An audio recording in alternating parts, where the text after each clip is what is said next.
I didn't know about most of these exploits, some of them actually legit hidden mechanics, before I started researching for this video, and I'm sure there are some that you don't know about either, even though some of them are pretty old. There are others too, but I specifically chose these because they're less likely to be patched. They've been around for years. Everyone has their own tolerance for what can be considered cheating or exploiting game mechanics, and it's all totally valid. It's a single-player game after all. So, what's yours? Which of these exploits you consider acceptable?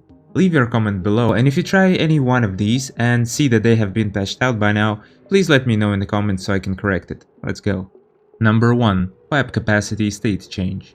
Small amounts of content in liquid and gas pipes do not experience state change.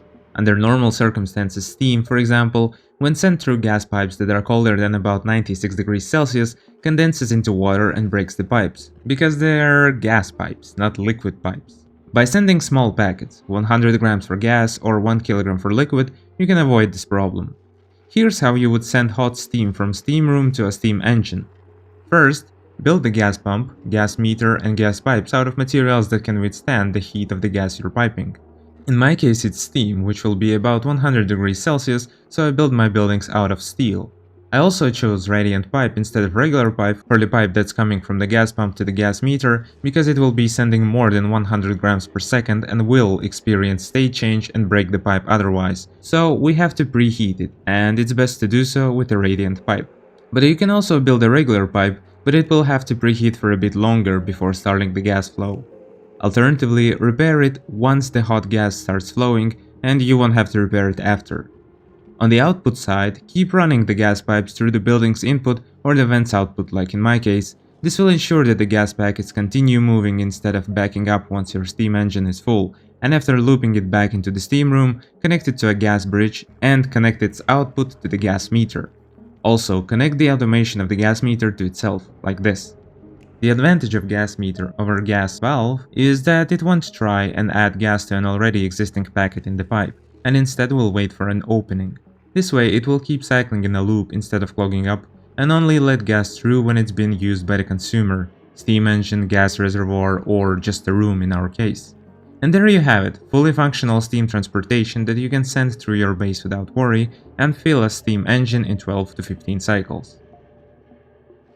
Number 2. Wild Plant Flower Pot Exploit. Here's what you do. Build a flower pot somewhere where there's sand overhead, then bring in a pip and drop the seed of any plant you want to plant. Then, dig out the tile holding up the sand and let the sand drop onto the flower pot. Don't dig it out. Now wait for the pip to plant the seed and dig out the sand tile. Now you have a wild weezwort growing in a flower pot and it doesn't require any fertilization. Furthermore, the pips don't even have planting limitations like they normally do. As you can see here, with the help of the pip planting overlay mod, we can see that the pips would normally not plant here, however they will with this exploit. But you don't even need to do that. As long as you've succeeded to plant just one plant this way, you can copy the settings of the flower pot to other flower pots anywhere on your base, and your dupes will plant them and they won't require fertilization. This works for any plant, but if a plant you're planting requires irrigation, then your dupes will have to bring liquids to them in bottles, so it's best to just stick to those that don't need any irrigation. One thing to note though is that these plants won't count as wild for nature reserve purposes. Number 3. Seed Duplication.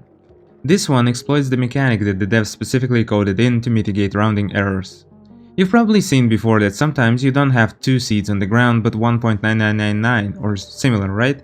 This happens during transportation and critter feeding, and the devs don't want to force you to look for another 0.00001 pieces of a seed, so they allow you to plant seeds that aren't entirely whole. We can exploit this by building a storage bin, setting it to 1 kg and to sweep only. Now find some debris that has less than 1 kg of mass and sweep it. People like to use table salt produced through the rock crusher, as the amount that's produced is so minuscule it fits the bill, but you can use any material as long as it's less than 1 kg. After that, set it to accept the seed you want to duplicate. Now, all that's left is to build a farm tile and plant the rest of the seed. But before you do that, you have to completely remove the access for your dupes to the storage bin, otherwise they will bring both parts of the seed. Now, plant one, then plant the other. Now uproot them both and voila, you have 2 full seeds. Number 4. Debris formation manipulation. When a liquid freezes into a solid, the debris will try to form in the cell the liquid froze in. By placing a mesh tile at that position, the debris will try to form on all 8 tiles around that tile, following the order up, down, right, left, up right, down right, up left, down left. If none of those are available, the debris will be trapped into the mesh tile. Any solid tile or other mesh tiles can be used to prevent the debris from forming in those 8 locations. This makes volcano tamers like this possible, where the magma that falls through the open door lands into a mesh tile, exchanges heat with the tile that exchanges heat with the temp shift plate from over here, and solidifies into igneous rock once it reaches a low enough temperature. And since it doesn't have anywhere else to go, it gets teleported to the other side, where its heat is used to power steam engines. This design is taken from GC Fungus's video, but be careful when using it. This is an exploit after all, so it can bug out. Specifically, if you set up the automation on one speed and then play the game on another speed, the igneous rock can solidify inside the mesh tile, preventing the setup from working, and then you'll have to deconstruct the mesh tiles and dig out the rock. It's fine if you change the speed for a little bit, but going a full cycle on a different speed is what breaks it for me. Number 5. Schrödinger's pneumatic door. Duplicants and critters can walk on horizontal pneumatic doors even when they are open, but debris falls through them. This is useful in many ways, but it's used most in ranch setups. For example, here's my pip ranch that I built to provide dirt for my mimicus and produce endless free plastic. Here, the pip eggs fall straight through the closed doors, so I don't have to build auto sweepers to sweep everything and expend refined metal and power. Do check out the video I made on this build if you have Prehistoric Planet Pack DLC. It will teach you to make plastic out of literally nothing, and that one is not even an exploit, it's how Clay intended. Number 6. Automation through airlocks. Manual and mechanical doors can also be walked on, but debris will only fall through them when they are open. They have another advantage though. They act as tiles when closed and as ladders when opened. So what happens when you have tiles under anti-entropy thermal nullifier, Weiswort in a planter box, or liquid reservoir? They work. AETN and Weiswort cool the air, liquid reservoir outputs liquid.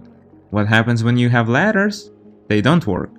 AETN and Weiswort stop cooling, and liquid reservoir stops sending liquid, but it still receives it. It's as simple as that, and since none of these buildings have inputs for automation, this is a way to automate them with ease. Number 7. Automatic space debris mining. When your asteroid gets bombarded by meteorites and you find robominers inefficient, expensive and restrictive, you can use your duplicants instead. No, this doesn't mean you have to set the dig order after each meteor shower. All you have to do is set build orders for ceiling trims.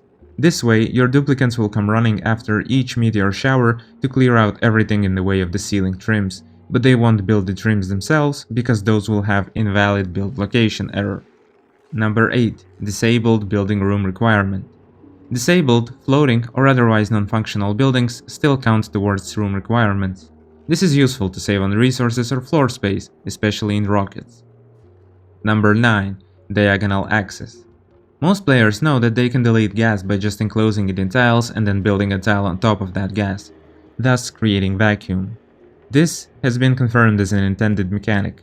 But not all know that autosweepers can reach into closed rooms diagonally too, and this allows us to create builds such as this infinite food storage, where the autosweeper reaches into the closed room for the food when the fridge is empty, and also fertilizes the Weiswort with phosphorite from outside the closed room. Side note, it used to be that infinite food storage could be achieved with vacuum, but ever since an update, the food has to be both defrozen and in a sterile atmosphere. So if you see old videos of food being stored in vacuum rooms without prior cooling, those don't work anymore.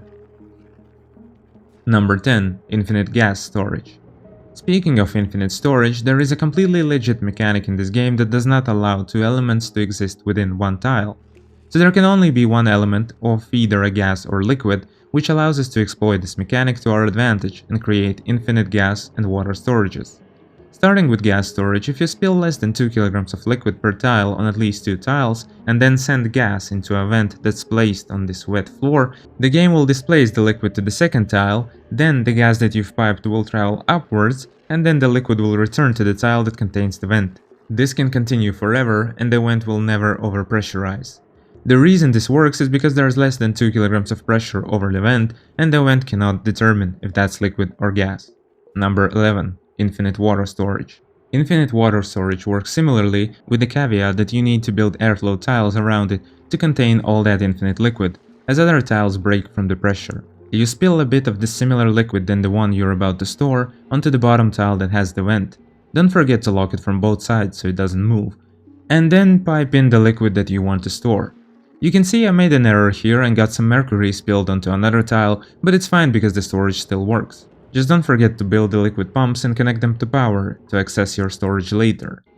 The most important part is to have the vent submerged in some other liquid that doesn't make the vent overpressurized and that is heavier than the liquid you're storing, meaning it stays at the bottom. Let's say you want to store ethanol. You can build a liquid vent at the bottom, enclose it with a tile and drop some crude oil. Refer to this chart from the ONI Discord, though it doesn't show the newer liquids like mercury. Number 12. Escher Waterfalls. On the topic of infinite water storage, there's another solution that is very powerful and abuses the same mechanics, but can be used for other use cases as well, for example, to transport liquids upwards without any power.